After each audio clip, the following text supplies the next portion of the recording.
একজন মানুষের সাথে অবিচার করা সত্ত্বেও তাকে সরি বলতে সময় লেগেছে ৪০০ বছর।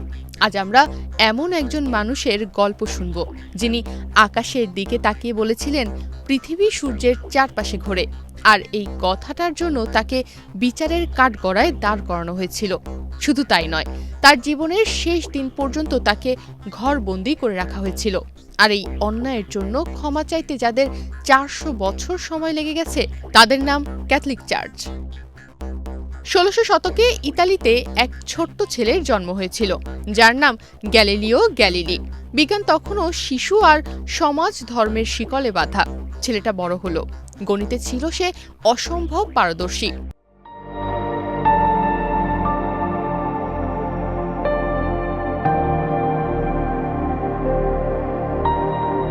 তারপর একদিন সে হাতে পেল এক যন্ত্র, যার নাম দূরবীক্ষণ।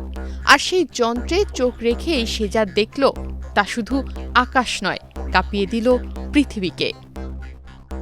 সে দেখল চাঁদে পাহাড় আছে, শুক্র গ্রহের ধাপ আছে, বৃহস্পতির চাঁদও আছে। এগুলো কখনোই পৃথিবীকে কেন্দ্র করে ঘোরে না। আর তখনই গ্যালিলিও বুঝলেন, এই মহাবিশ্বের কেন্দ্র সূর্য, পৃথিবী নয়। এরপর সে এই কথাটি বইয়ে লিখল, যুক্তি দিয়ে বোঝালো। কিন্তু তখনকার চার্চ বলল, তুমি ধর্মের বিরুদ্ধে গেছো। চার্চের চোখে এটা শুধু এক বিজ্ঞানীর ভুল নয়, এটা ছিল ঈশ্বরের বাণীর বিরুদ্ধে বিদ্রোহ। ১৬৩৩ সালে গ্যালিলিওকে ধরে নেওয়া হলো ধর্মীয় আদালতে। তাকে বলা হলো, এই কথা যদি তুমি প্রত্যাহার না করো, তাহলে কারাগার, যন্ত্রণা, এমনকি মৃত্যুও তোমার জন্য অপেক্ষা করছে। একসময় গ্যালিলিও মাথা নিচু করলেন, চোখে অশ্রু, ঠোঁটে দুঃখ নিয়ে তিনি বললেন, আমি আমার কথা ফিরিয়ে নিচ্ছি। কিন্তু ঠিক সেই মুহূর্তে নাকি চুপি চুপি তিনি বলে উঠেছিলেন, এপোর্সি মুভ, তবুও পৃথিবী ঘোরে। তারপর শেষ বয়সে তাকে গৃহবন্দী করে ফেলা হয়। একজন বিজ্ঞানী যে আকাশ দেখে স্বপ্ন দেখত, সে জানালার ফাঁক দিয়ে শুধু বাইরের দিকে তাকিয়ে থাকত। তিনি ১৬৪২ সালে মৃত্যুবরণ করেন। তার মৃত্যু হয় সত্য প্রমাণ হওয়ার আগেই। আর তার বিচারকে ভুল বলার সাহস চার্চ পায়নি তখনও। এরপর কেটে যায় ১০০ বছর। নিউটন আসে, আইনস্টাইন আসে, সবাই বলে গ্যালিলিও ঠিক ছিল। কিন্তু চার্চ চুপ করে থাকে। গর্বের সঙ্গে নিজেদের ভুল স্বীকারে তারা অক্ষম, এটা তারা বারবার প্রমাণ করে।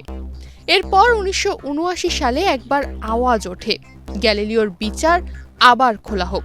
একটা কমিশন গঠিত হয়। আর ঠিক ১৯৯২ সালে ৩৫৯ বছর পর পোপ জন পল II বললেন, চার্চ গ্যালিলিওর সঙ্গে অন্যায় করেছে, আমরা তার প্রতি শ্রদ্ধা জানাই। সত্য কখনো মরে না, একে ধামাচাপা দেওয়া হয়। হয়তো দেরি করানো যায়, কিন্তু একসময় সে আলো হয়ে উঠে আসে।